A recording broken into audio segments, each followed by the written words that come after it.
All right. So once again, warmly welcome to Agile Coach Cafe, your collaborative space for Agile coaching community to connect, converse, challenge, and most importantly, grow to deliver value-added coaching to people that we serve. I am Janani Lenage. By passion and by profession, I'm an Agile leadership coach. I help people like you to recognize and reunite with the leader in you. That's my passion, as well as that my profession. Finding myself really fortunate to on this earth because my passion became my profession. So I have 3 reasons to celebrate this day, this evening with you all.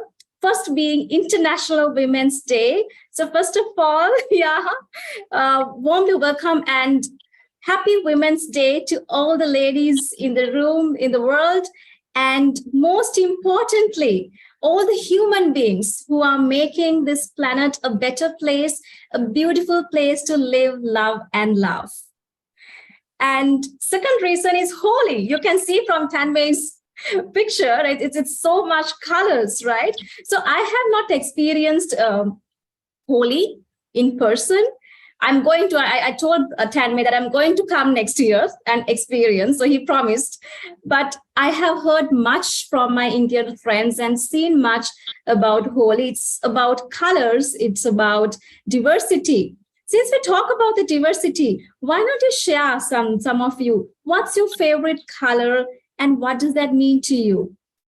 If possible, just unmute yourself and straight away share with us, or else you can put in the chat. What's your favorite color and what does that mean to you all? What that color resemblance? Yes. You can share in the chat your favorite color. Yes, we love to see your faces. So what's your favorite color? Anyone would like to share? Hey, again, Nimantha. What's your favorite color? I would say I'll still stay with white or gray. So what does that mean to you? What does that mean to you, Nimantha? Probably peace and invisibility. So I blend in anywhere, nobody cares. So it's easy. Easy, simplicity, and more peacefulness, right? Everyone loves the peace. Yeah. Sanjeeva, it's blue. Sanjeeva, what brought blue matters to you? What is the meaning of blue for you? Actually, I don't know any meaning of that, but why I started loving this color is when I was young, I used to look at the sky most of the time. And I wanted to study these stars, how they move and all. So maybe that is the reason why I started loving this color. Sky, right? So as you can see that we all have different colors, different opinions, different perspectives.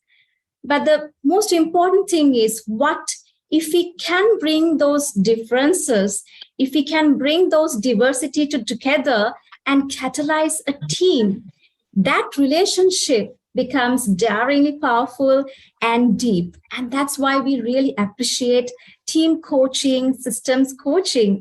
Now here comes the third reason to celebrate this evening with you all, because we have the best and most renowned Agile coaches here with us to talk about this relationship, about this team relationship, about this organization relationship, starting with Linda Berlot.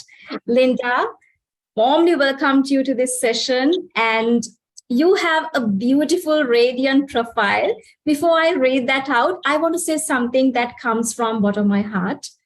The recent workshop that I attended, delivered by you, was life-changing because it's not just helped me to become a better coach, but it helped me to relook at as myself as a better human being, how I interact with people, relook at how I communicate with people. So thank you so much for that. No, I really appreciate it. You're going to make me cry and we haven't even started. 50%. Thank you. Thank you so much, Linda. So Team Linda is the founder and CEO of Berlot Group. And Linda also serves as the Director of Learning of Faculty Development at CRR Global. You will learn more about Linda's profound radiant profile soon. And then we have Tanmay. Now, whenever I have a conversation with Tanmay, I feel I'm reading a deep book of coaching. That's how I really see it, Tanmay. I couldn't even tell you about it, but that's how I feel whenever I have a conversation with you, because that much of diverse experience and knowledge you have, and I'm learning a lot from you. And that's why you are one of the most 100 professional agile coaches, professional coaches of India. So need no more introduction than this. So warmly welcome both of you to the forum, and I pass over to Linda to start with. Thank you so much, Janani. Having you in the course and meeting you was absolutely wonderful. I think you give meaning to the work that I do, because I put the work in your hands, and then how you take it or how you apply it is absolutely up to you. So to hear that it was life-changing absolutely touches my heart. Thank you for introducing me and bringing Tanmay here. Tanmay and I, we love to collaborate together. So lovely to be collaborating with you again, Tanmay. Yes, Tanmay would like to say hi. And yes. Like for me, I'm very passionate about agile coaching and enterprise change. And what Linda is going to share is life-changing, as Janani have said. Like once you get introduced to that, you know that suddenly change management become easy to you. Because we know change management is not easy. No, absolutely not. So welcome, everybody. It's absolutely delightful for me to be here and spend these next moments with you. I love talking about team coaching, or systemic coaching, as we call it. I know that you do too. We have many agile coaches come through our courses. And so it's amazing to spend this time here with you talking about something that we're all passionate about. I have some slides. Excuse me. I don't know if you'd like me to start showing the slides. We can work through them, and then I can stop and start and create conversations. Maybe that's the way to move forward. Yeah. Maybe we can have a 1-minute chat storm, what people are expecting to learn from this session. Great idea. Great idea. Take it away, Tanmay. Yeah, just a minute. If everybody can write in the chat that your expected outcome. I know that Janani have wrote that in the meetup page, that what we are expecting from today's session, but you are spending your valuable time with us today evening. So we'd also like to know your expectation. So if you can put something in the chat that what you are expecting to learn from today's session, that would be great. And we need to maintain the time box. So maybe within 30 seconds to 60 seconds, not more than that. So let's see what's coming. Type in the chat that what you expect to learn today.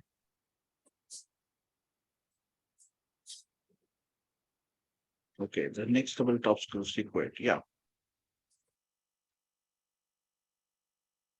Yes, so we look forward to hearing some of your expectations. And if you don't want to type them in the chat, then you please feel free also to verbalize them. yes. Learn more about agile coaching in different organizations, different between individual versus team coaching. That's great. Great question. Yeah, that is covered in the running objective. Great question. मैं इनकी short कर देती हूँ, बाकी आप ही कर दोगे, है ना? पैंट भी से करनी है. पैंट थी. यार पैंट टाई और सॉक्स. क्या हुआ? Okay, let's see some more. If you can speak also, it's while we are reading through the chat messages. Hi, Myra. ये लेके दोनों कपड़े. And actually, we have people from all over the world. I'm looking into David Michel, who is probably dialing in from London. Oh, wow. Yeah. Yeah, David said hello. Ah, that's beautiful. Learn more about coaching teams and individuals from different backgrounds and cultures. You've come to the right place. Great. So our objective this evening is to talk about team coaching, the effectiveness of team coaching in organizations, particularly using the ORSC methodology of team coaching. And so it's going to be an interactive session. We'll have breakout rooms. We will experience a tool.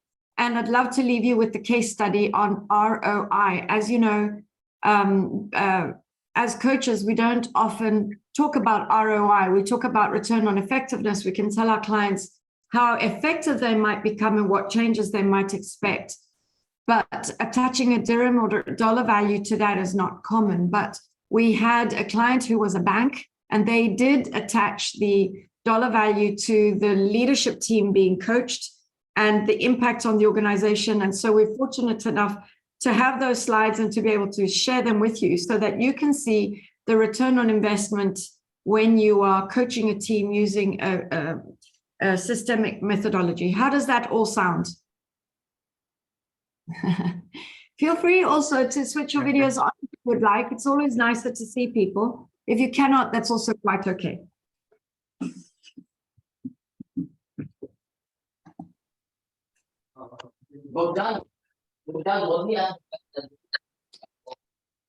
So, can you all see the share?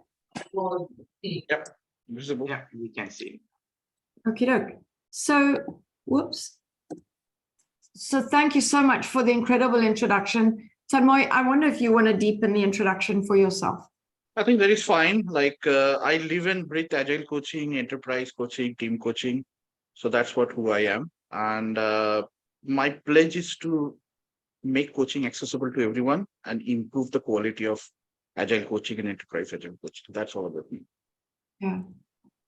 That's being very modest. There's a lot more about you than that.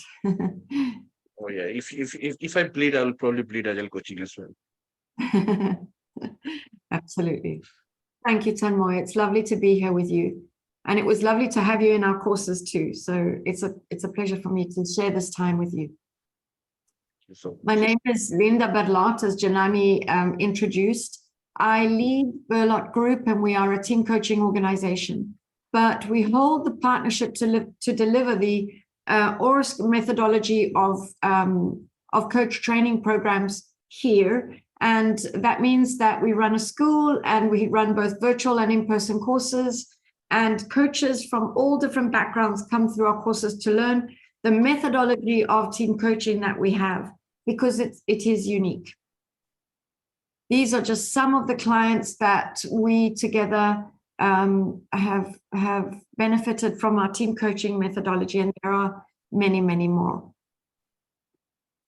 So what is team coaching? We always find it useful to spend a little bit of time talking about what is team coaching, and it might be worthwhile me saying that you will hear me use 3 words, and I use them interchangeably. Team, because we know that when people come to work, if there are interdependencies, they create a team. We talk about relationship, and in some cultures this word is not applicable at work, but I mean relationship, working relationship, and then a system, and we mean a human system. So whenever there are interdependencies and you and I need each other to work, there is a system that's created. So you'll hear us use those 3 words interchangeably, but we mean the same thing. So coaching is an intervention that involves coaching the intact team rather than the individuals of the team. Of course, there are sometimes, and what determines an intact team is their interdependency. If there is no interdependency, it is a group. We can still coach them, but it's harder to have them hold each other accountable, right? And Tanmoy, I don't know what your experience is with that. Oh yes, I can only take an example from sports. You can actually buy all the expensive football players and put them in a team, but they still may not be able to win the match because they're not coordinating or collaborating. But Exactly. we have seen movies like Moneyball, where you can put average players in the team and have a team protocol, how they should perform like a team, and they can beat the best team in the world. Exactly. Very simple. Well said. So I know that as Agile coaches, you're all very aware of team coaching, but we always find it important to make sure that we're all on the same page and talk about what is team coaching and what it's not. So it is a facilitated process where the systemic coach or the team coach uses tools and skills to create deeper conversations between team members so that they may talk about the issues that they want to, and they may set the goals they want to achieve. The systems coach's job is to take a healthy team from where they are to where they want to be. And we work with issues such as trust and conflict and misalignment, miscommunication in this part of the world, intercultural issues, right? And what we're trying to achieve is a deeper level of trust, a deeper level of alignment and collaboration.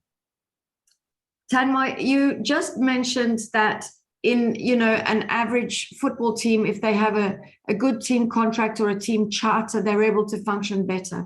So we totally agree and align to that. We want to create behavioral contracts that the teams can align themselves to, and it moves away from expectations and moves them towards something that is visual for everybody, that everybody can see and sign up to.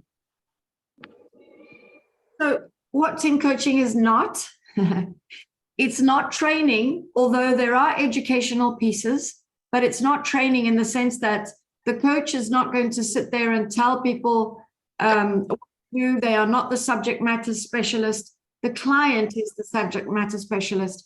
We believe that all systems are intelligent and generative, and they own all the solutions and answers to the questions, even though they may not know that. So our job is to unfold their wisdom and their intelligence to help them come up with their own solutions. It's not individual coaching. So in a team coaching process, we don't coach the individuals in the team. We coach the team as a whole. And we will talk about that in a moment. It's also not counseling or therapy, although sometimes it feels like it because we focus a lot on the being. And of course, with the being comes talking about emotions. And sometimes people are not used to that. So they think it's a little weird at first. Teams very often come together to do.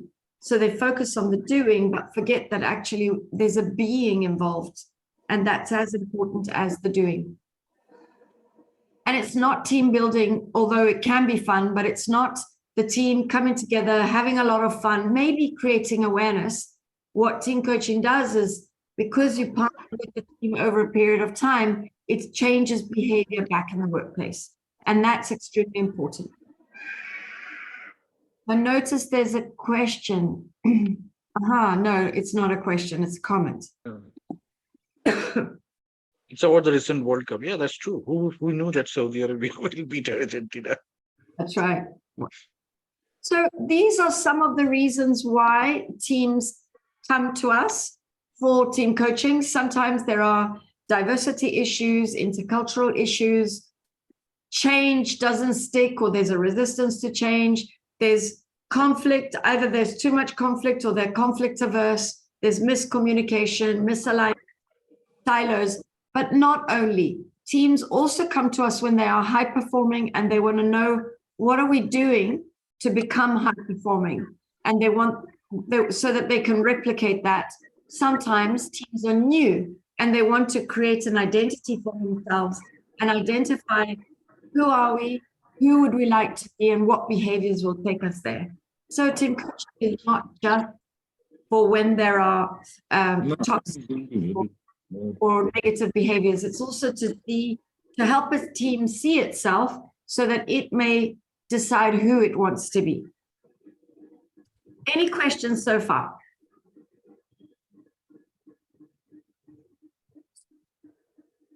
You can also type your questions in the chat or verbalize when there is a pause.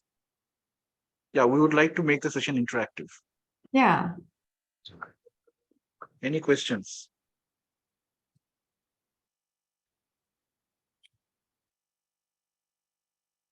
It's very quiet. I have a small question. Is this something that is an introduction for War SC, or sorry, I just joined. couple of minutes ago. There will be some basic things about what is also covered. We are now talking about what is the importance of team coaching. Okay, thank you. And in a little while, we will share the impact of team coaching using the ORSC methodology.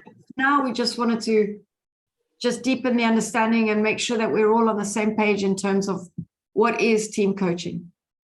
Okay, thank you. Yes, Lina, quick question now. How in this is about the onboarding your process to an organization. So one thing I realize is most if the top, the decision makers, if they don't realize the importance of the culture or creating this specific environment where that perform very well, then it's become very difficult. You can't, it's difficult to drive from the middle, right?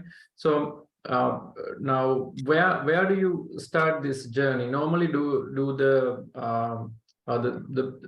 owners or the CEOs or the founders, they find that there is a process like that and they have a roadblock, they reach out to you or a similar organization? So normally how does it happen?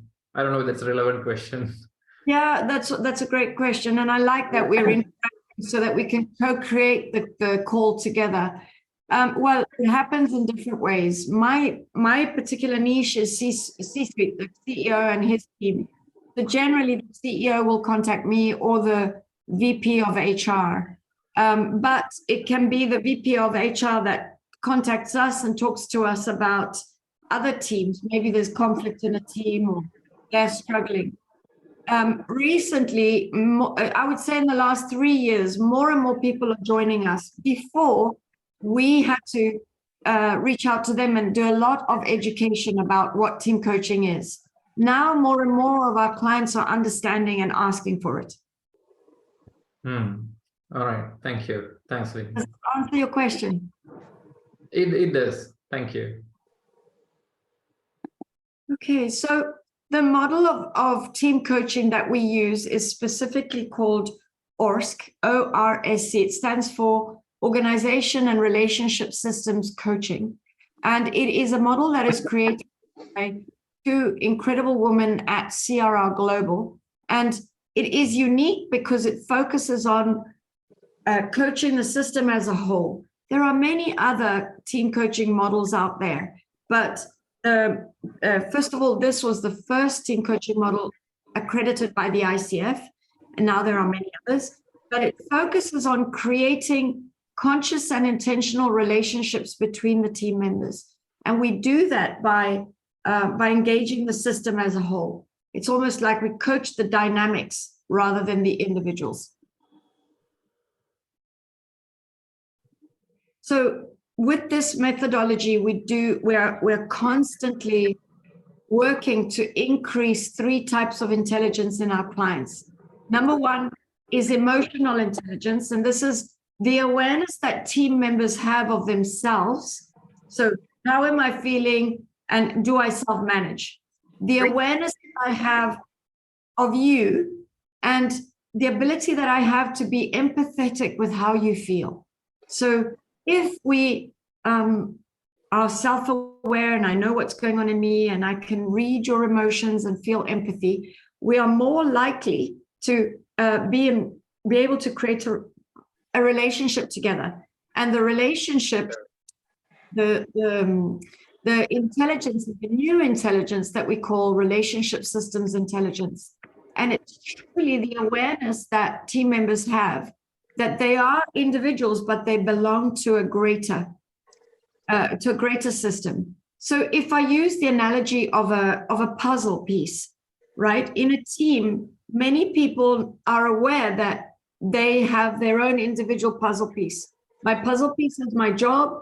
And as long as I'm over here, I can do whatever I want on my job. And they don't see that they actually impact the wider team. Everything they do or don't do impacts the wider team. People with relationship systems intelligence can understand that it's almost like they can take a helicopter view and can see that while their puzzle piece is individual, that whatever they do or don't do to their puzzle piece, it will impact the wider picture. So let me slow that down here and ask, what's that like for you to hear that we would be coaching, for example, the puzzle as a whole, rather than the individual puzzle pieces?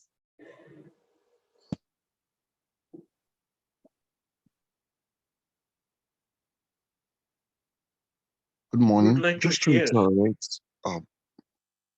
I wanted to just take a step back before you mention the puzzle piece and the individual, though.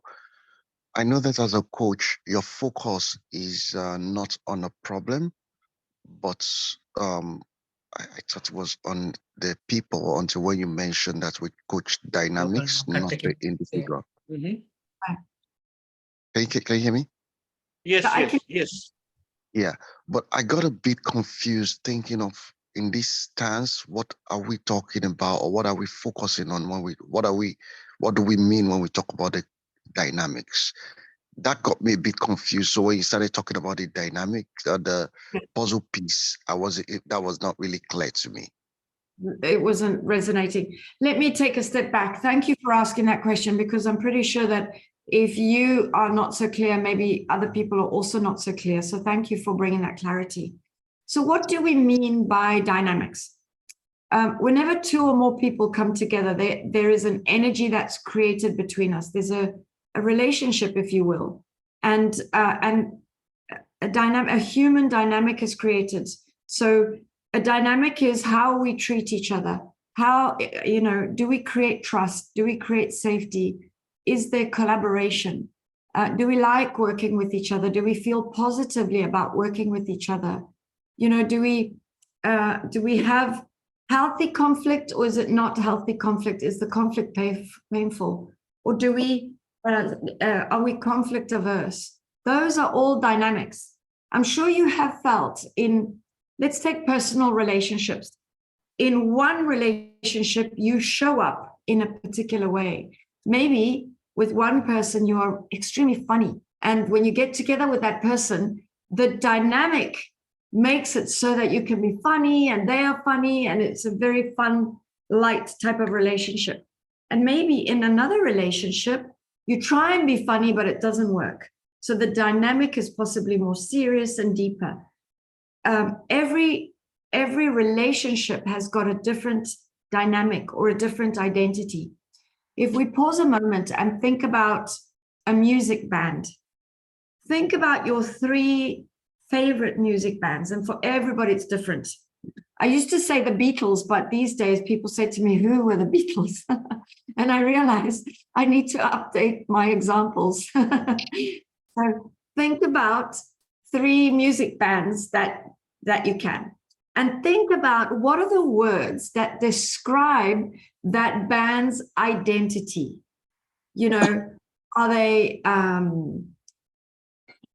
Are they trendy?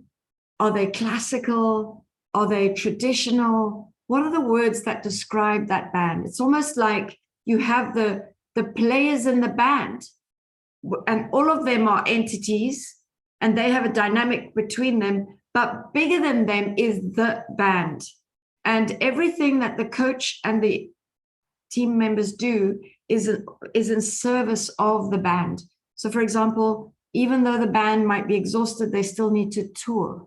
Or even though they might be tired after a concert, they still need to sign autographs or take photos with their fans. Even though they may have conflict between them, they still need to show up in a very positive way. So we notice that they collaborate in service of something bigger than them. And that bigger thing is their third entity, or the entity that is the band or the team or the sports team. Does that kind of answer your question? 100%. Thank you. My thought just goes to an end. When you get to a place, you look at the energy in a system, you consider the energy and focuses on that. Great. Beautiful. Beautiful. Thank you. That energy, we call it the emotional field. So we can focus on the energy between them, or the invisible interconnections between us. Mm-hmm. Yeah. So, in other words, is that another question?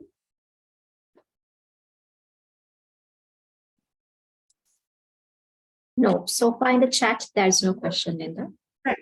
So what we do is we focus away from the doing, the processes and tools and productivity, and we start to focus on the being. And we ask team members to move away from me and you towards the we and start focusing on the we. Couples and marriages, they understand this, right? They understand that there's me, there's my partner, and then there's also the we. And everything we do or don't do is in service of the we. The we, our relationship has needs as well as we individually have needs. And everything that we do must serve the relationship, otherwise the relationship dies, right? But there is also that we belong to a greater system. And the greater system could be the organization or a larger family or something like that. So we help team members see that it's not just me and you, there's a we between us. How does that sound?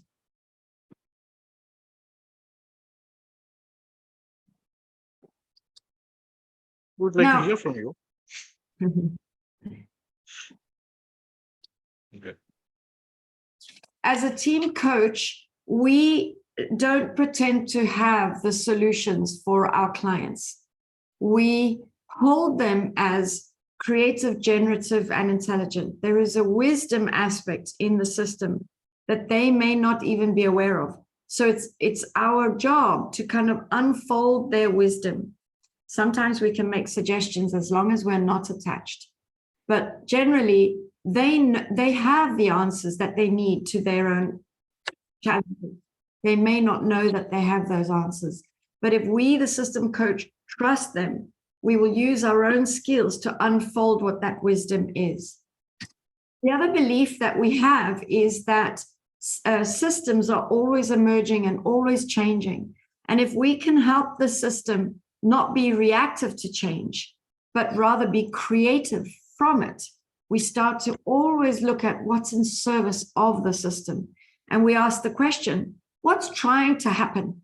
So a great example of that was when COVID hit.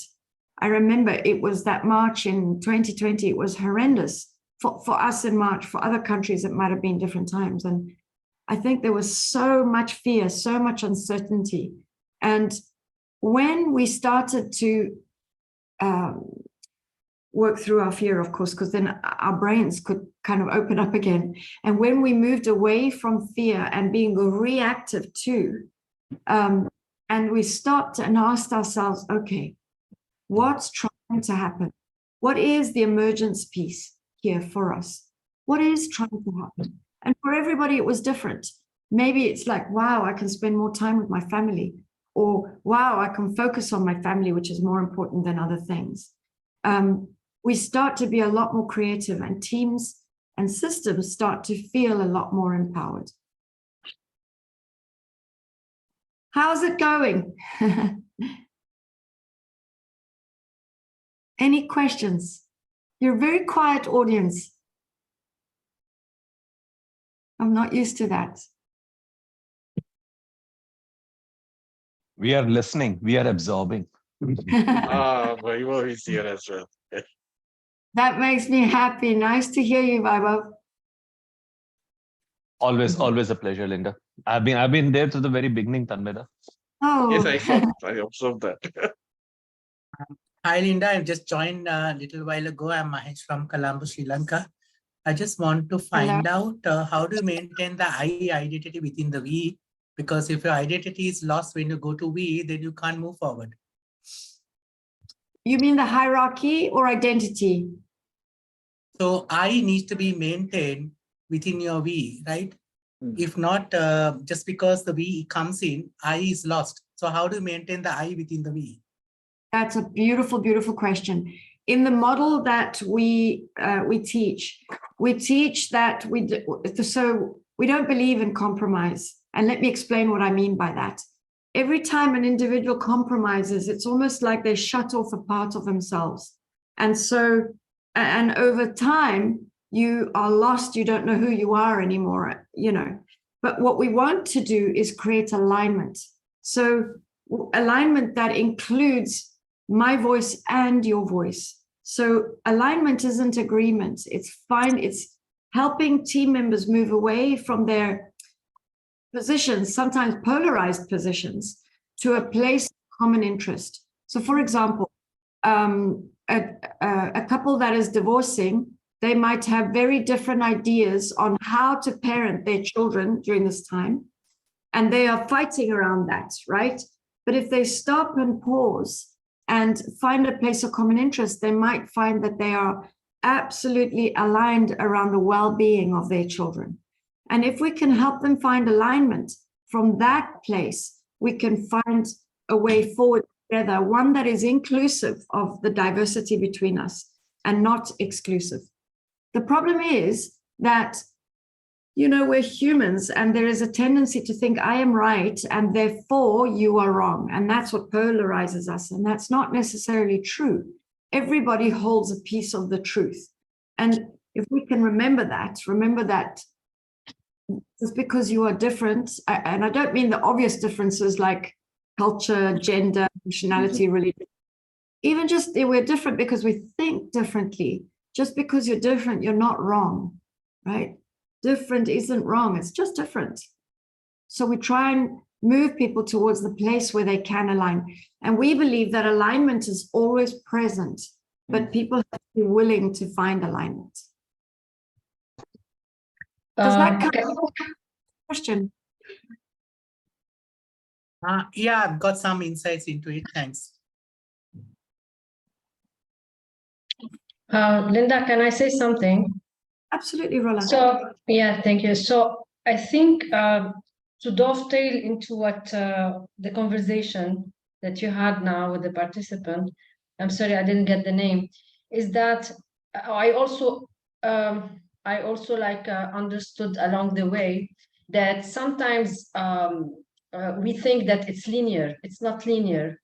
So the me, the we, and the system, it's not like we start with the me and we have to go to the we and then the system. So when you spoke about the alignment, I think when it's what makes everybody come together and under the umbrella of the system is understanding the bigger purpose first. Right. And then they start looking at, they might check their ego at the door, they must start looking at their relationships, their conflicts in a different, different lenses. Yeah, absolutely. Absolutely. Yeah. I also have an example. So I'll use the example of couples because couples are also systems. I know that it's not team coaching, but because we're all in relationships, it's sometimes easier to identify with the example. So in a couple, there are, let's say, two people. One person is wanting more closeness, more connection, more intimacy. The other person is wanting more space, right? So their relationship, so those are individual needs. But because they're in relationship with each other, we hold that every voice is a voice of the system or the relationship. And the relationship expresses itself through the individuals. So we don't make any one of them wrong. In actual fact, the relationship needs both. Needs closeness and connection, because if you are too far apart, there's no intimacy. But it also needs space, because if you're always too glued together, you start to stifle each other. So we work with systems to find out how can you bring both into the system, because both are needed. How can you bring intimacy, and how do you bring space also? And sometimes we ask the person who wanted intimacy, how can you find space? And vice versa to the other person, and say, how can you bring intimacy? So that they are swapping roles and they don't just get stuck in these, we call them roles. It's like an internal banner that I'm holding, right? So I think that also layers on a different way to look at how we work with the diversity piece. Linda, I understand what you're commenting. It's like it's not easy as two people, because I work with corporate CXOs teams, and all the time each departments are in their own silos trying to fulfill their purposes. So I find it very difficult to coach and align them in the value space as well as in the vision space, because their purposes are changing all the time, and the organization dynamics is very difficult to arrive at. So how do you align the V part, especially in the vision space? Value space, you can do a value mapping. But in the vision space, because expectations of each department is different, how do you do that alignment in the V space? Yeah, we have great tools, and we often work with different departments who are siloed and kind of hating each other because they get on each other's nerves. And what we do is we facilitate these large group processes where we get the teams to step into each other's shoes, if you will, with the objective of creating empathetic understanding. And if I can understand you, even though I don't agree, it makes it easier for me to find alignment, right? It's only when I'm upset with you, I'm not listening to you, and I'm I'm entrenched in my position, that it's hard for us to find a common way forward. So it's a facilitated process where they visit or stand in each other's shoes. We keep them there. We ask them questions where they start to appreciate some of the strengths and challenges that each other's departments are facing. And they're also able to give each other tips and, based on their own experience. And then we get them to move forward to a common land. So that's the we, or our land. And in this space, we say to them, okay, you are from the departments that you are, but now you're something bigger. You're something, a space or a group that is a lot more united. And what's available for you here if you were all under one banner? And it's a very powerful process, because when people step into each other's shoes, they start to understand and they start to have empathy for each other, even though they might have different opinions. I hope that answers your question. Yes, thanks. It's not easy. I'm not saying it's easy. There are specific protocols. Yeah, there are specific protocols and tools. Yeah. Yeah. Great. You guys have had some great questions. Was that another question? Sure. I think there were some questions about what are the levels of coaching. So I assume it's talking about the dimensions. Yeah. And one small question, Linda. Now, is it safe to say that what we are trying to do is create a healthy culture which performs well? Is that the end goal? Yes. So you're ahead of me.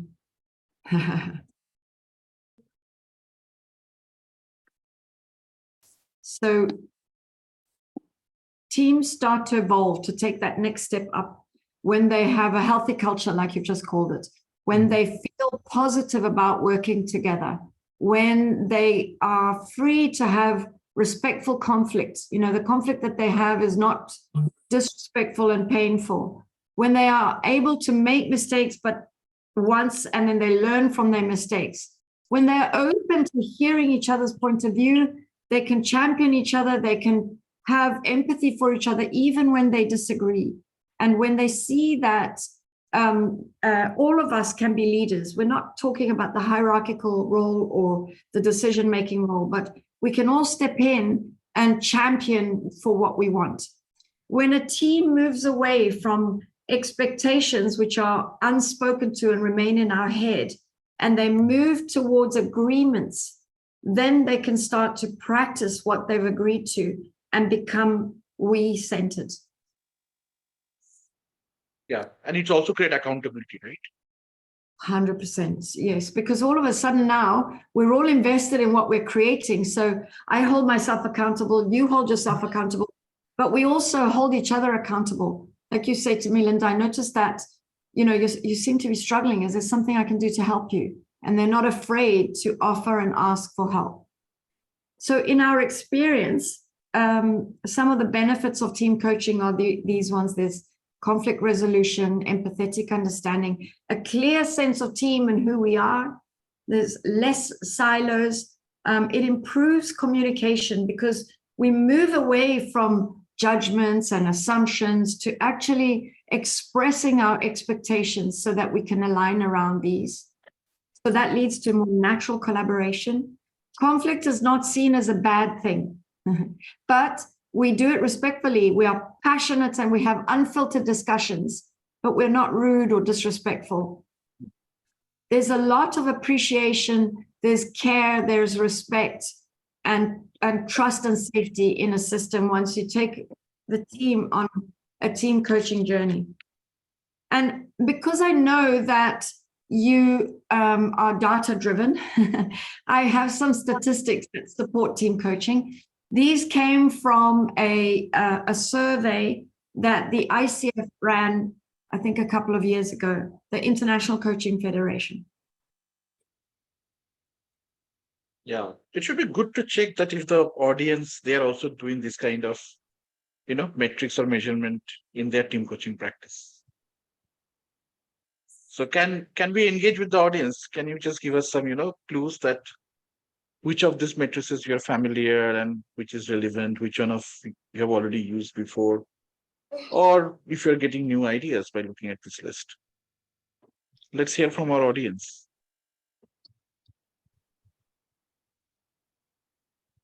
So one of the research that I did after coaching, One by one, one voice at a time, one voice at a time. I've never thought of gathering like a metric on how the team work and collaboration is improved. For example, I can see that it's improved as the coach looking into the team, but I've never thought of asking the team whether they think it's improved. So yeah, interesting. And there are many tools that you can use. You can assess the system before the coaching journey, and then you can assess the system after.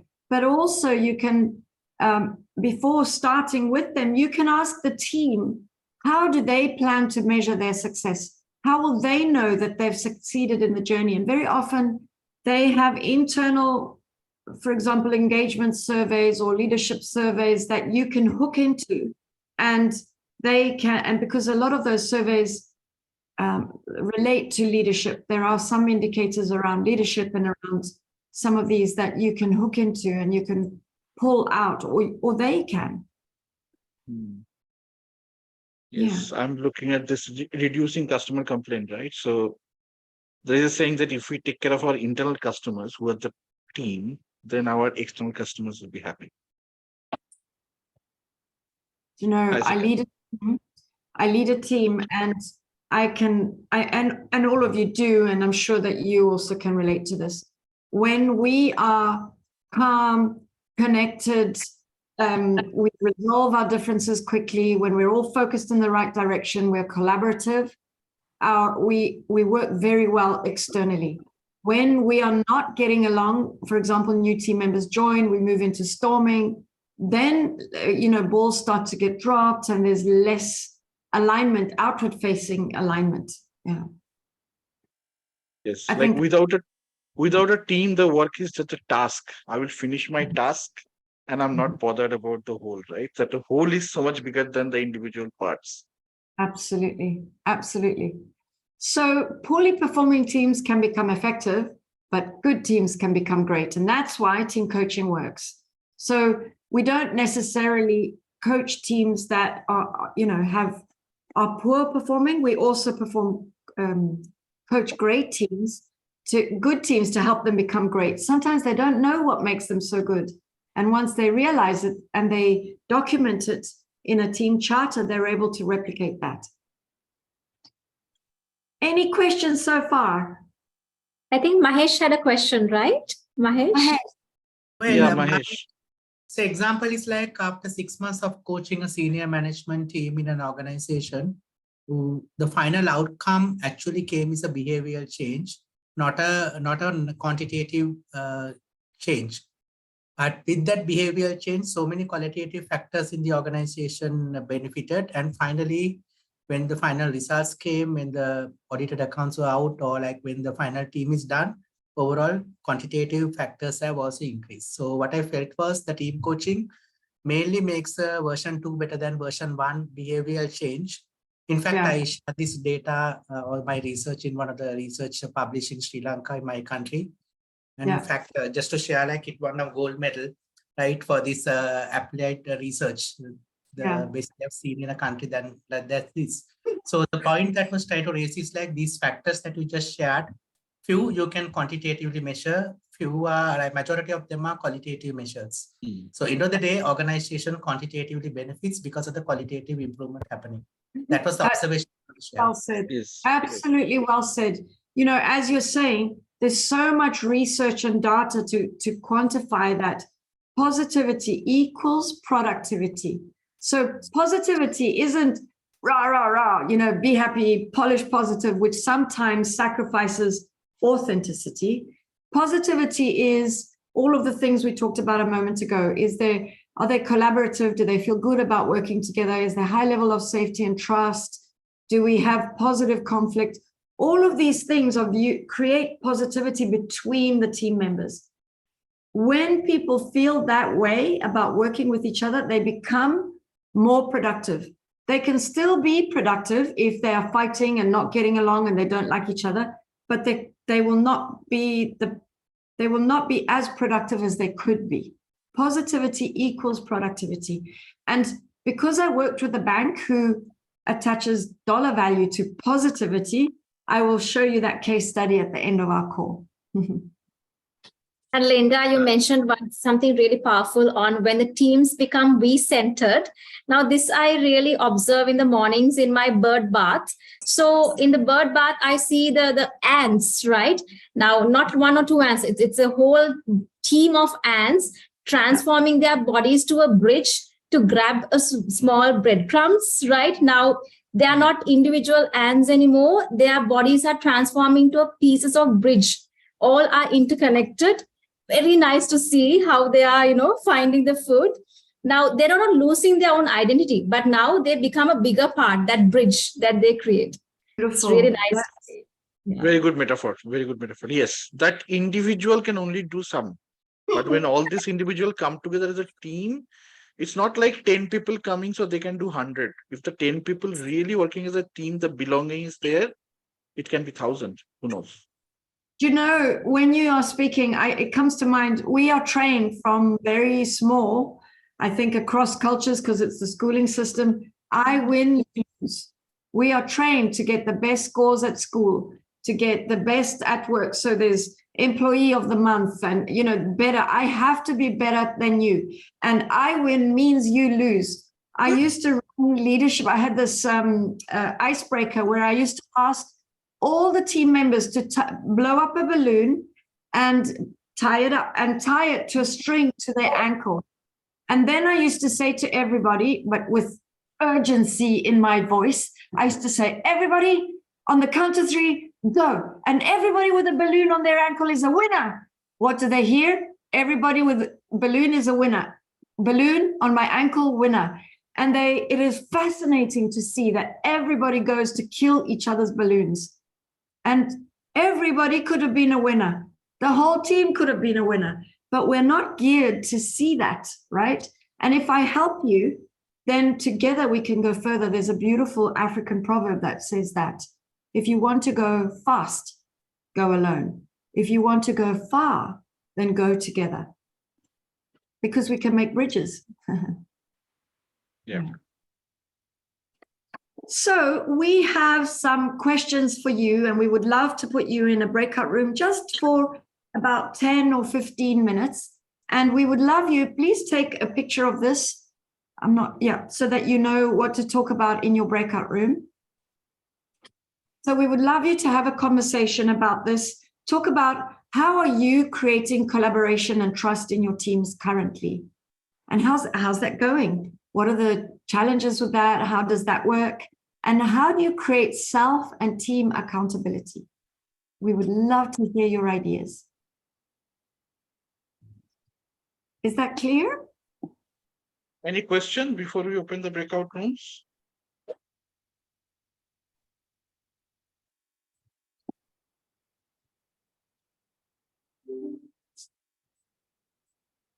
Okay, so it's going to be a 15 minutes where, okay, maybe Linda, you go back to the slide. Go back to my slide. Yeah, I was thinking that we can put the questions in the chat. Ah, okay, I can do that. Are you creating the breakout room? The breakout rooms are created. I was just thinking that if we can put those 2 questions in the chat, so when we open the breakout room, they will have access to the questions.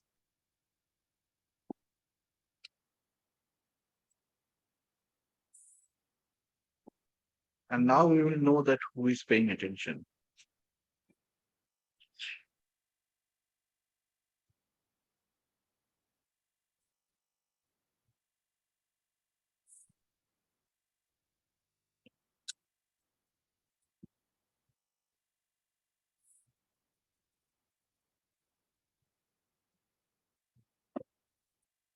There we go. Okay, thank you. So now I'm opening the breakout rooms. It's going to be short, like you only have 3-4 people in the breakout rooms. And these are the 2 questions that you discuss and you come back and share with the rest of the group. And here we open all the breakout rooms.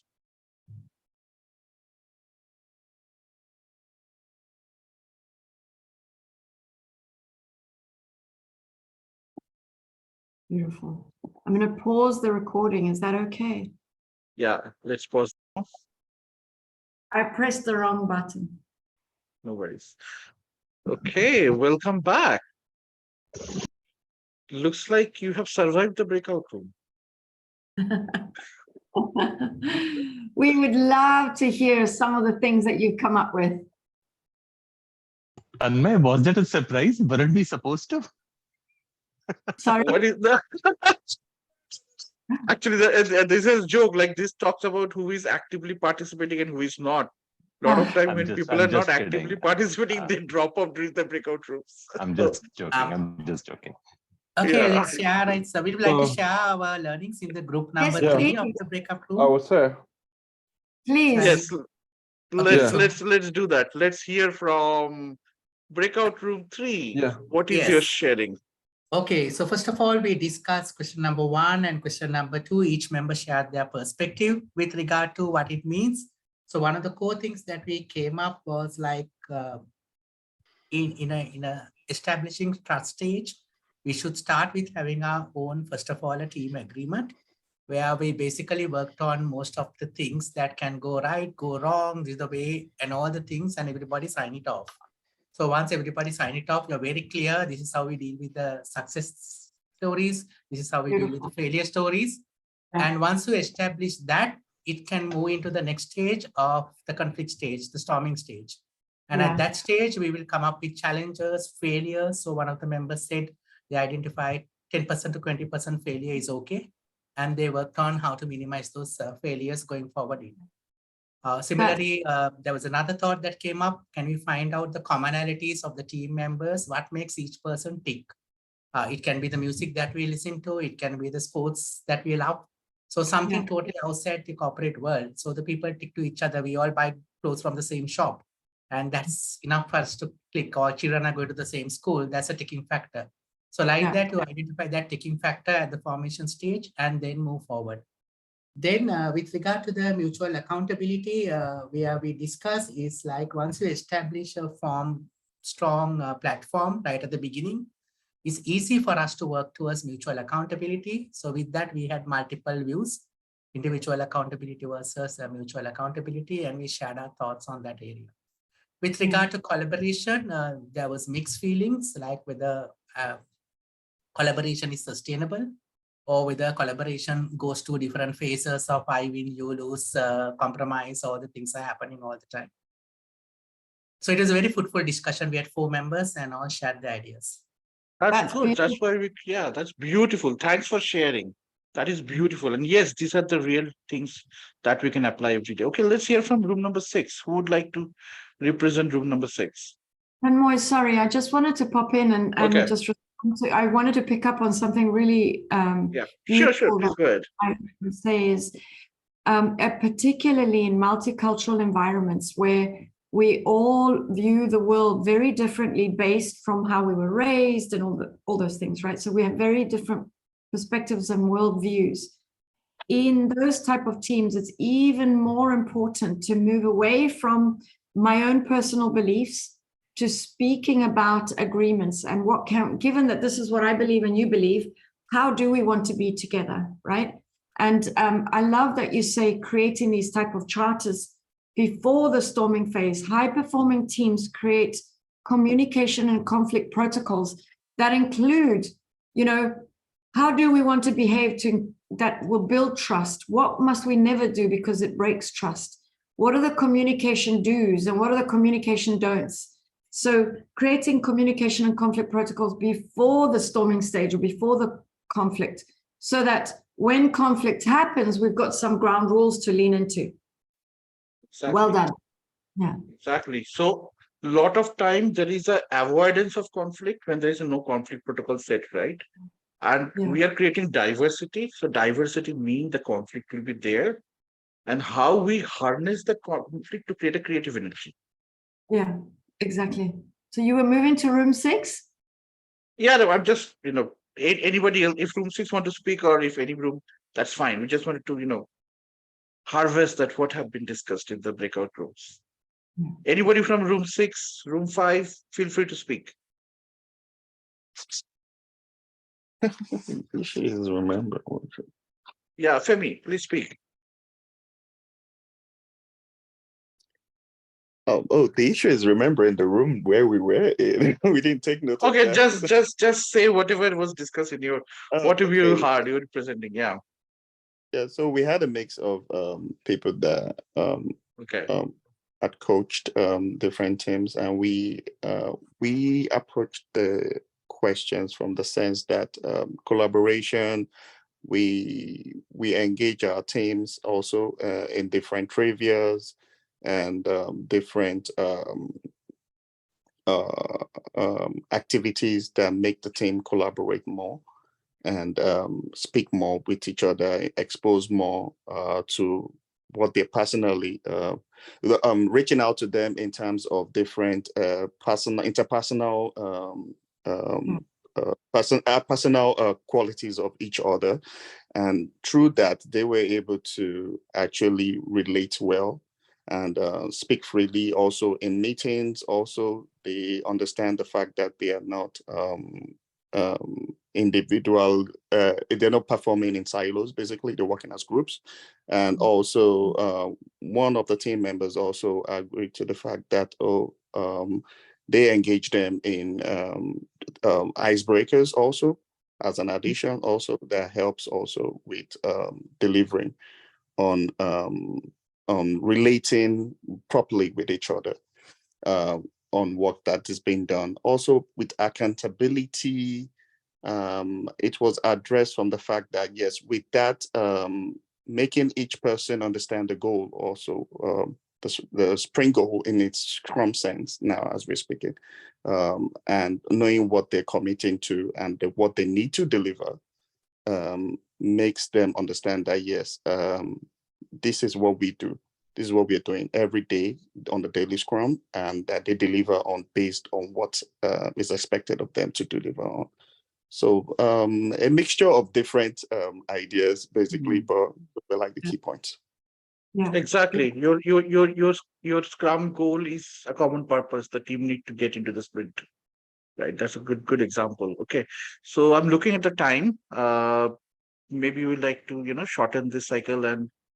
So Rola, you were in room 2. Would you like to represent room 2? Yeah, I didn't take all the notes, but now I'm brainstorming them again. So we spoke about team agreement as well. So I'm not gonna go in details into that because No, someone just has high level about summary. that. Yeah, and we spoke about creating safe space and walking the talk as a coach, which is very important to create that trust and that safe space. We spoke about the value tool or value exercise and how to align their personal value with the team value and the organizational value, because this alignment is very important and gives them a sense of belonging, I guess. Yes. It's like intimacy in the relationship, and they when they see that the organizational values are aligned with their values, it even gives their work and their thinking and their behavioral change more credibility, so they see the light, you know. Yes. And then in respect to collaboration, accountability, respect to accountability is that I think they said that let them own their agenda. So it's not like a program that has a title, it's team coaching. So the team has the problem, the solution comes from the problem itself. So whatever they want to voice and make it their agenda, it's theirs. And this way they own the agenda and they are more accountable for behavioral change, goal setting. They set their own goals and for follow through and accountability. Yeah, that's with great. checking, with continuous checking on them. Continuous checking, that's true. Yeah, I love it. So we don't just create like an agenda for the team, they can come up with their own and we continuously check in and see how we're doing with that, how we're going with that, are we meeting the agenda? Beautiful. Yeah. Yes. Is there anybody else who would like to share their learning?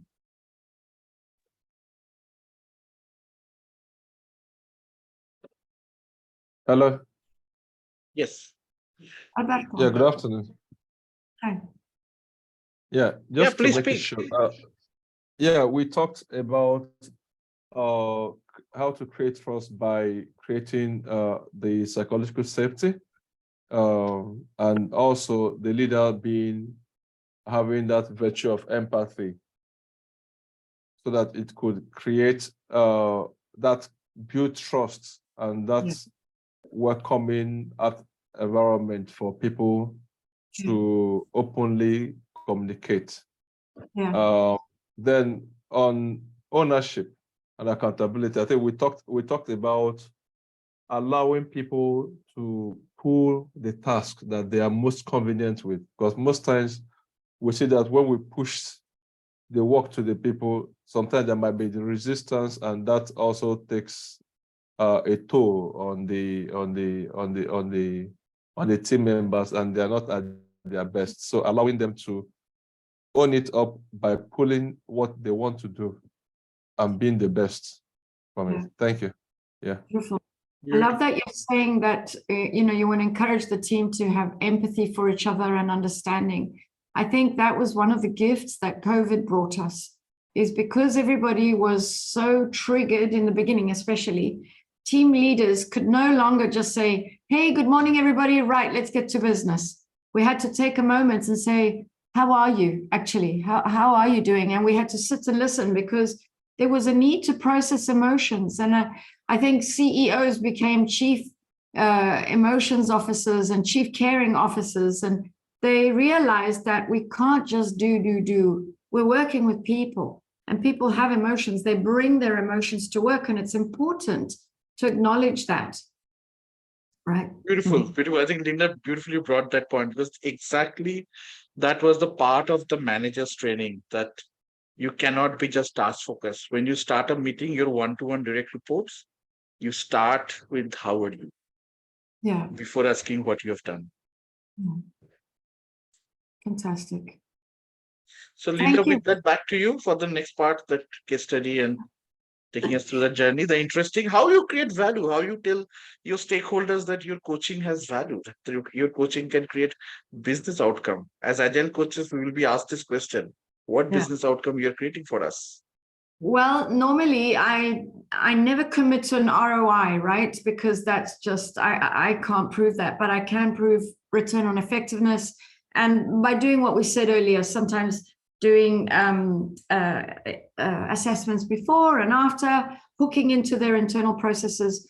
But we worked with a bank a little while ago. We worked with a bank, and because they were a leadership team in the bank and they had run engagement surveys. They brought us in because they were skilled, but they were not high performing. They were not gelling as a team. And so they then tracked their progress and they ran internal, and then they could attach it to a dirham or dollar value. So I thought it would be interesting for you to look at that case study. So I'm going to share, and it will only take a couple of minutes. It's a couple of slides. So I'm going to share this again.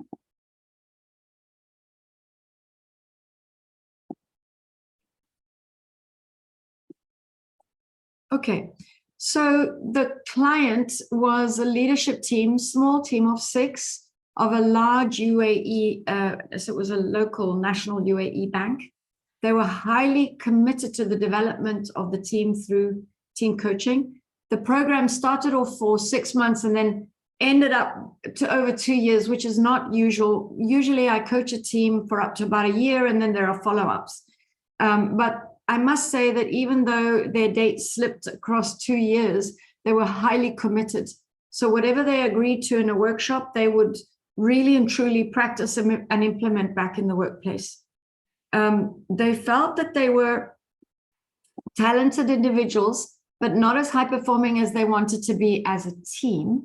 And they spoke openly as the team. They did not deal with conflict one-on-one, and there was a high level of respect. And they knew that what they were about to face, the market conditions they were about to face, were going to be very stressful. So they wanted to come together. When I assessed them, I noticed that, for example, the team lead, it was a very hierarchical team, and that the team leader was highly respected. And so no one would speak. They'd all look at him. And when he nodded or when he spoke, then they would speak, even though they were executive leaders in a bank. And, or, you know, if he said something, that they would support that. So I highlighted that in my assessment process. And we chose to go onto we used team diagnostics as a tool. And team diagnostic measures 2 indicators in a team: positivity and productivity. And they have various indicators under each. So here you can see the positivity strength ratings. You can see the light blue, which was when we started, the dark blue by the end, and you can see the growth percentages on the right. So you can see that everything increased: their optimism, the way that they communicated, the camaraderie. So the walls came down, the camaraderie, the way that they backed each other up as a team, because before that, team members from their respective departments would kind of put wedges between some of the leaders. And so they learned to become a team, actually, and support each other. Their respect in each other grew, the trust in each other grew, as did their constructive interaction. So their ability to have a productive conflict, they didn't shy away from that anymore. Then we looked at the productivity. So this is task. So the ability to set goals and strategies, team leadership, how proactive they all became. They were all pretty high anyway. The way that they used their resources, the way that they held themselves and each other accountable. But the biggest growth was in the ability that they had to align around decisions, and they were able to make decisions much faster. So here you can see the summary of the indicators. So the top 3 increases in all. You can see that in productivity, alignment, decision-making, and team leadership increase, meaning we see ourselves as leaders and we all step into the leadership role, even though the team leader still has the hierarchical role. That was in productivity. In positivity, trust grew, the ability to have respectful and constructive interactions, respect and communication all grew. The top 3 were trust, constructive interaction, and alignment, which is what they were looking for. And these were, when we asked the open-ended questions, you know, in order, like for you, what do you think are your top 3 strengths, top 3 challenges, and what are the musts for a high-performing team? In 2017, they gave certain answers, and you can see then at the end of the journey, it was different answers based on their experience. So you can see Open communication. And then bullet point number 3, a must-have in 2017 was open communication. But in 2019, we must be free to challenge each other more. And yeah, nurture the team, remain aligned. So you can see that their kind of opinions about how to create a high-performing team changed. And this is where, roll drum, you know, their business indicators. So you can see that their employee engagement scores went up year on year. The customer satisfaction score went up year on year. Their employee productivity went in these are monetary value, went up year on year. So from 2.3 million, 2.4 million to 2.6 million. And the impact that the manager had on the profit, you can see that there.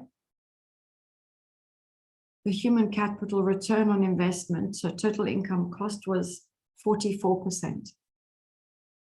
Just because the leadership team was coached and changed. Any thoughts? It's a good outcome to have. It's a good outcome. Linda, just to find out now, after 2019, COVID came in 2020. So are you still in touch with this organization? How are they doing?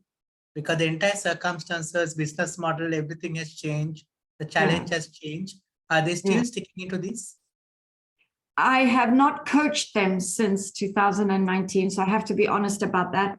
I am in touch with them, so we create WhatsApp groups and I still share learning and check in on them. They still say that they're doing really, really well, but I don't have data or evidence to prove that because I haven't coached them again. Okay, my question was like not coaching, like say, is this coaching being sustainably practiced? Because they got coached and they putting the learnings into a collaboration, practicing right throughout, and these results are consistent. Well, I can't speak from my experience because I've not, like I haven't gone from 2019 to now, I haven't assessed them. But when I check in on them, when I ask them, how are you doing? They're still very positive about what they've created. But I can't quantify that. I only have what they tell me because I've not been back in there. You know, I've not assessed them. I haven't worked with them since. So I can only rely on what they say. Okay. These the results, business indicators, you got it from the organization, right? From their dashboards. So yes, these I got when I was coaching them. So this was at the end of the journey. We, you know, about 6 months after the journey, we redid all the assessments, all the tests, and we came up with these. Yes. Was there any percentage calculation? How much of these results are due to coaching? Because in 2016 to 2017, there was no coaching. And from 149% to 168%. There was coaching from 2016 all the way through to 2019. The engagement scores, the engagement survey was taken, I think, November or December 2016. And then again, every year after that. Any percentage that coaching brought these results? Yes, so the engagement score, that employee engagement score, a lot of that was directly related to how they viewed leadership. So their leadership indicators grew because of the coaching. Okay. They had various indicators in their engagement scores. They had various indicators. Those all increased year on year. This employee productivity also, there was an indicator there that measured the relationship between the leader and the employee and the employee output. Good results, hopefully sustainable. Yes, I hope they did, yes. They were great results. Anyway, and great questions. Thank you for asking them. Any other questions? Can I ask a question, Linda, regarding When the sponsor asks us as team coaches, how can they measure team coaching results? What is the best answer to give? Return on effectiveness. So after a team coaching program, there should be a higher percentage of collaboration. There should be a higher percentage of trust and safety and the ability to communicate unfiltered, when it's relevant. The ability to aim for team results rather than just individual. The ability to hold ourselves and each other accountable. There are many tools that you can use to assess before and after. For example, one that immediately comes to my mind is Pat Lencioni. Those 5 behaviors of the team. You can 5 do that dysfunctions, yeah. After, yes. But the same as the team diagnostics that we used here or leadership circle, but there are many, many tools in every culture. These work differently in different cultures, but the organizations themselves have got internal surveys that you can hook into and get data from. Okay, thank you. Pleasure.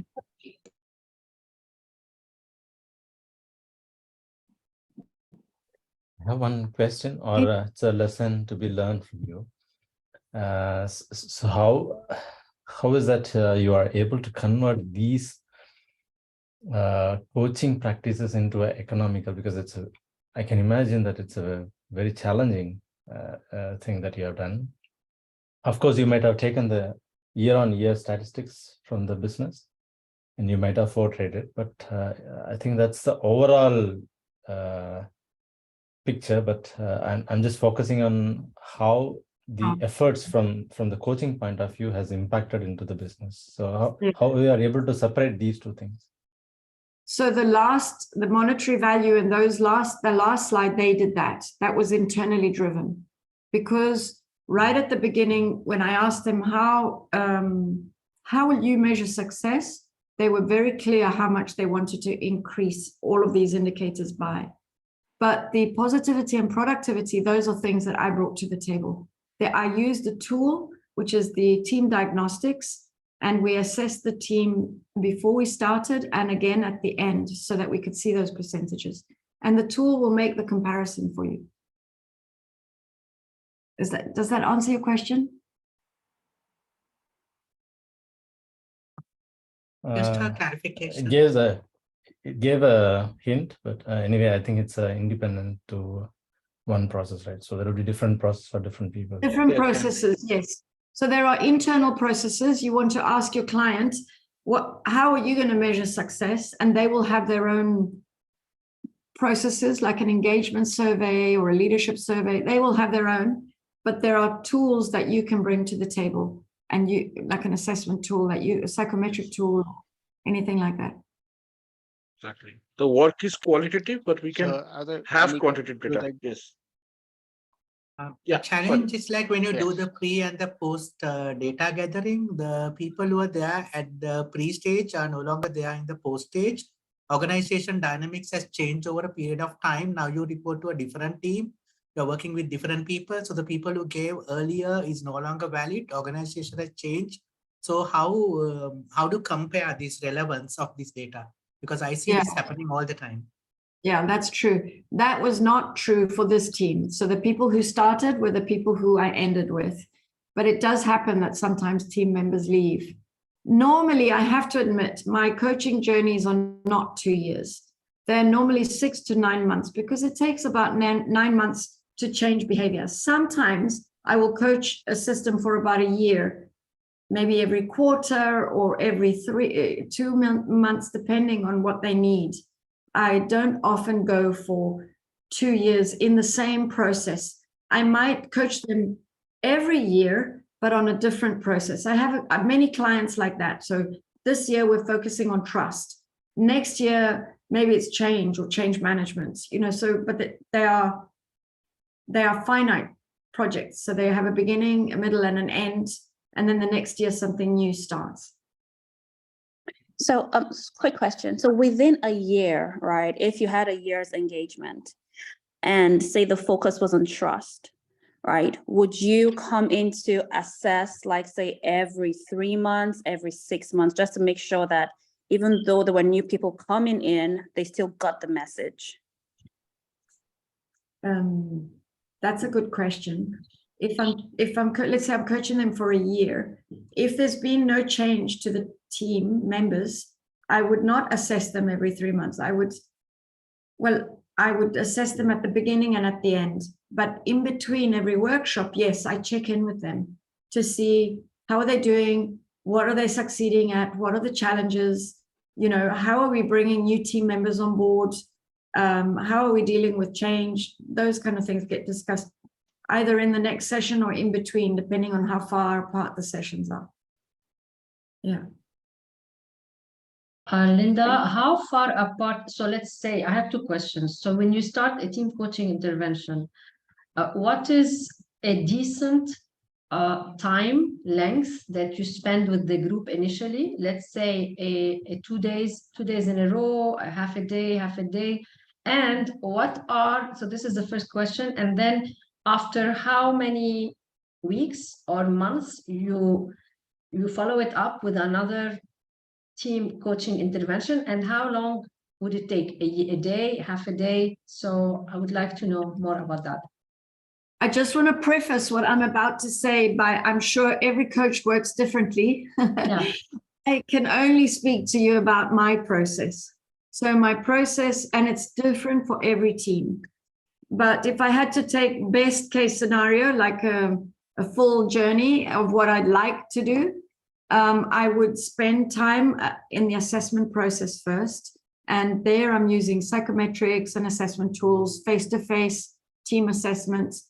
I gather all that information, I put it into a report, and that report informs my coaching plan. But the coaching plan is really topics that I believe need to be addressed. I will take my research to the key stakeholders, maybe the team leader, and make sure that we are aligned on the topics. So it's their agenda, my plan, their agenda, and I then bring the tools. Ideally, although this is not always possible, I coached a leadership team in a hospital and we had to do it in small bite-sized chunks. But ideally, I start with a 2-day workshop, and here we lay the groundwork, right? And the ground rules. It doesn't mean we don't coach, but we come out with a team charter. Mm-hmm. And then I might follow, it depends on the level of change that's needed. I might follow up with them on, I don't know, 2, 3, 4 follow-up days, depending. And those follow-up days could be full days or half days. And a lot depends on the amount of work that we've got to do, the ability the team has to focus on a day, the amount of money that they have, where are they? I mean, if I'm flying into Saudi, I will coach them for a day. I won't coach them for half a day. Or I might coach them for half a day and maybe shadow coach them in the organization in the afternoon, something like that. Okay, and then thank you. A rhythm could be once a quarter or once every 6 to 8 weeks. I wouldn't do it every month because they're busy and you want to give them time to practice the behaviors that they need to. And also I wouldn't leave too much space. Okay, thank you. Yeah. Mm-hmm.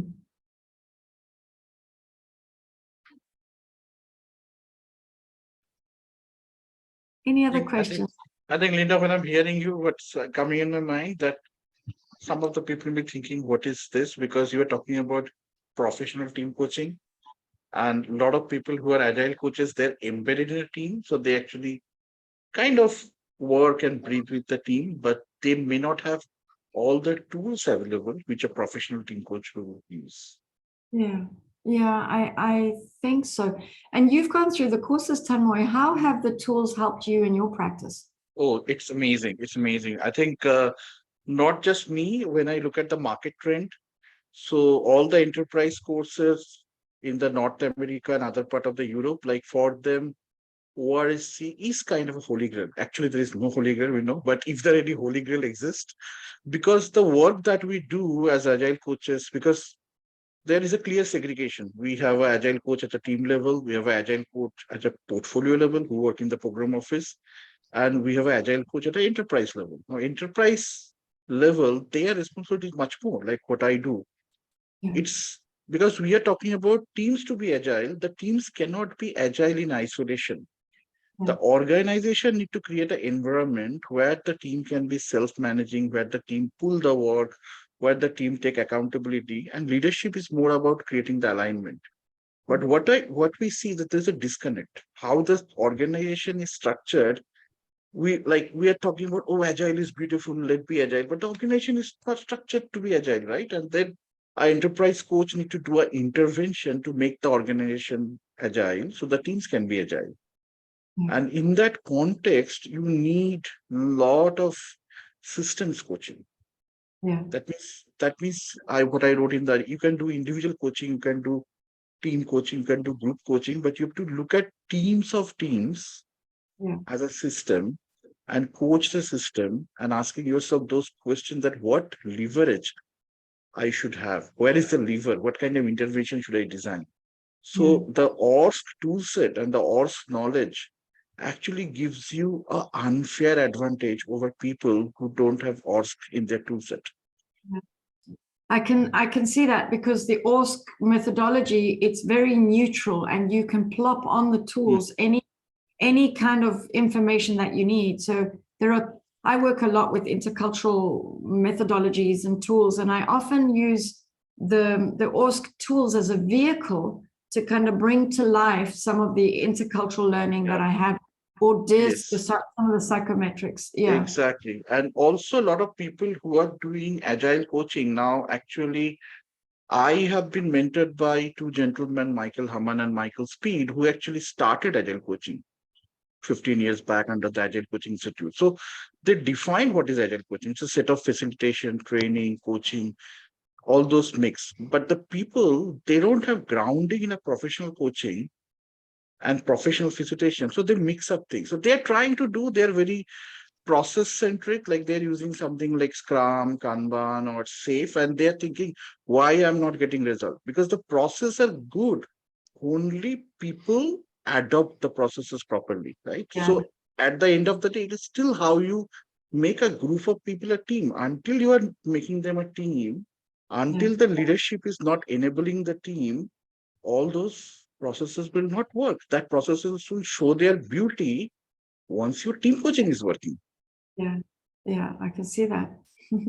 Yes, and now we can see worldwide, even in the professional coaching world, even the International Coaching Federation have introduced this new competency called professional team coaching, because that is what example you gave, that's a very good example. Because a lot of time when people are talking about team coaching, they're either talking about a development team or an operations team or a business team. But you give the right example, leadership teams. That means I am a CEO, I have 4 people reporting to me. To take the organization to the next level, I need these 4 people to work as a team. Because these 4 people are usually head of 4 silos and they don't work as a team, right?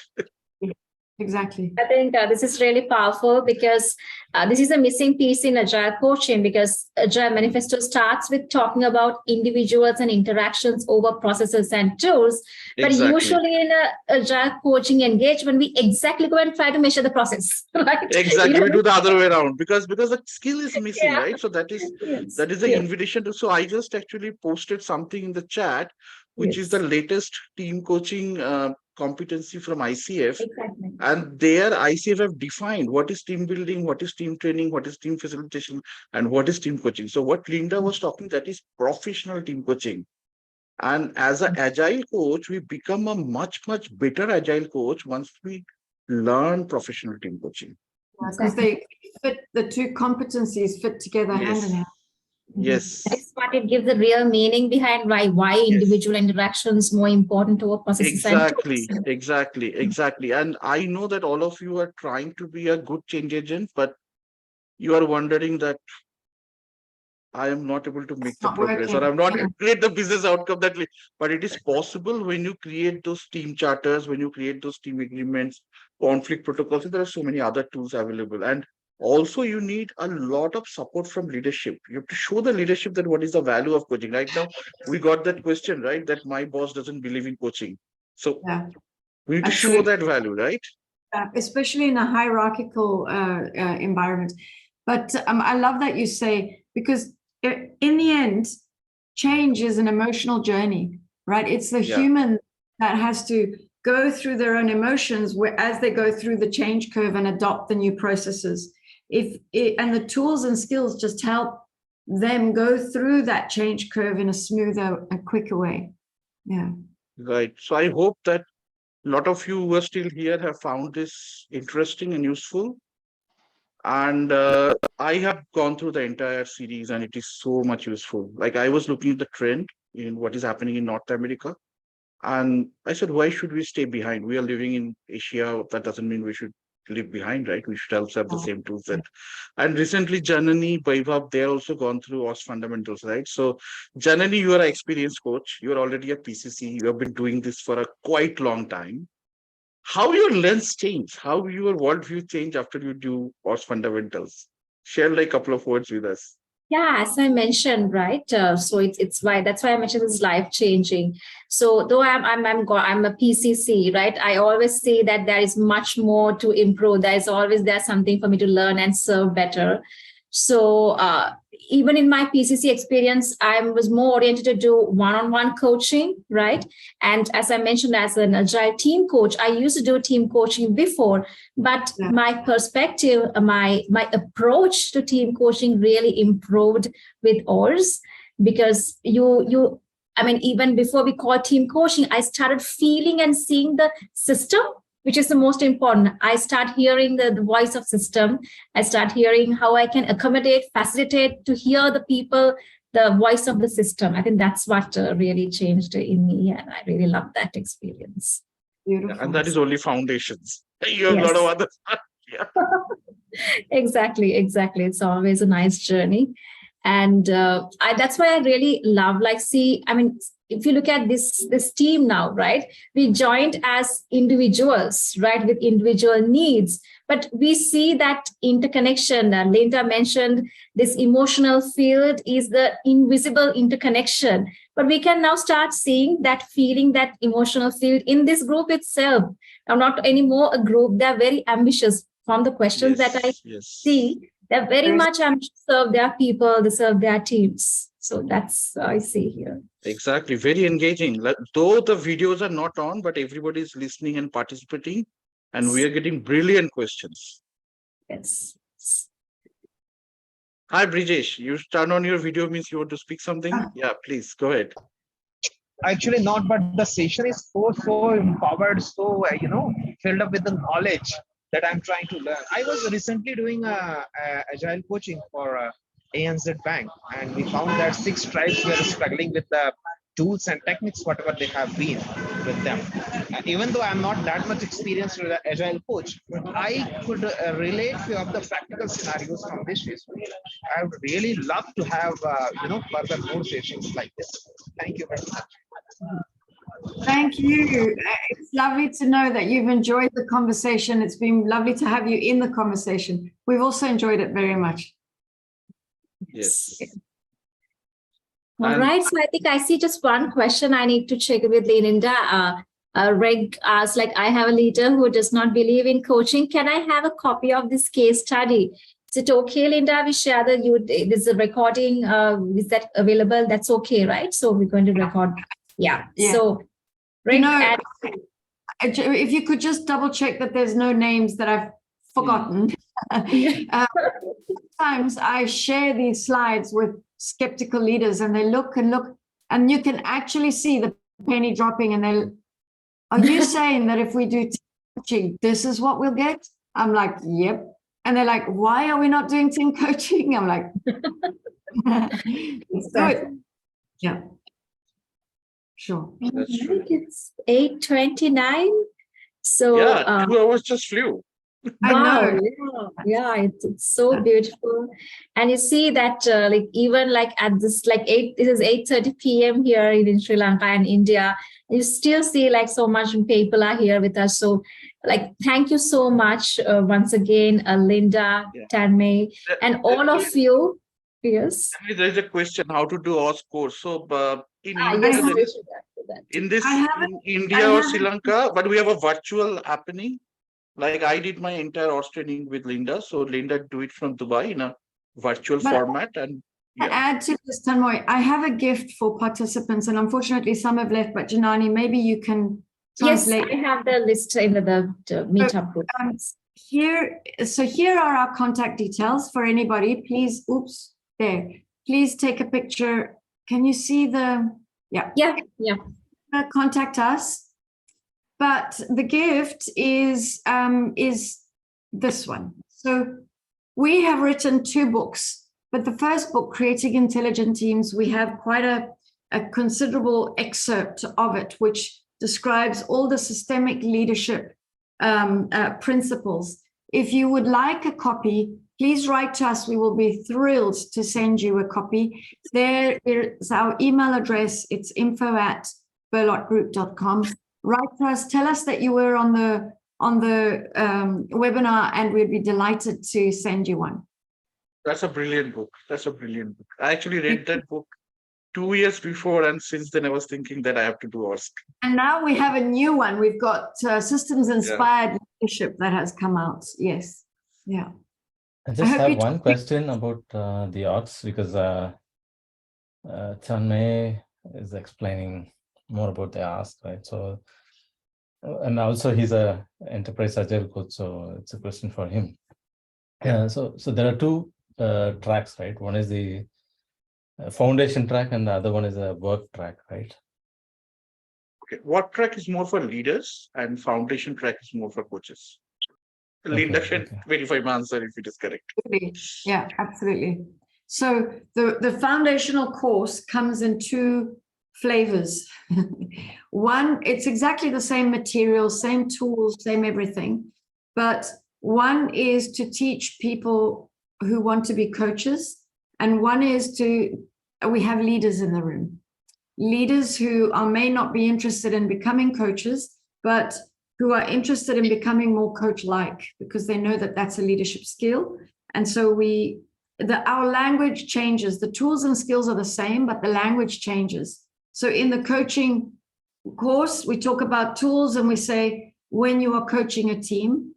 And in the Oars at Work, we talk about leadership. So when you are leading a team and facilitating conversations. So we speak to the audience that's in the room, but they are the same course.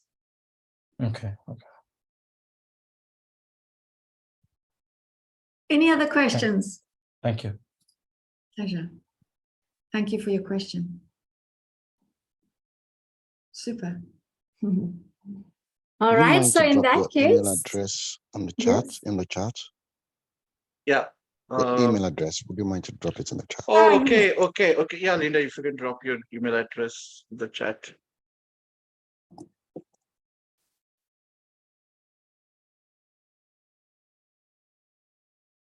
Yeah, that's the email address. That comes to all of us. So if you write to that, it will come to all of us. Sorry, Tanmay, you said the work track is for coaches, right? No, work is for leaders. Okay. Fundamentals is for coaches. Yeah. Okay. Sorry. Oars at Work.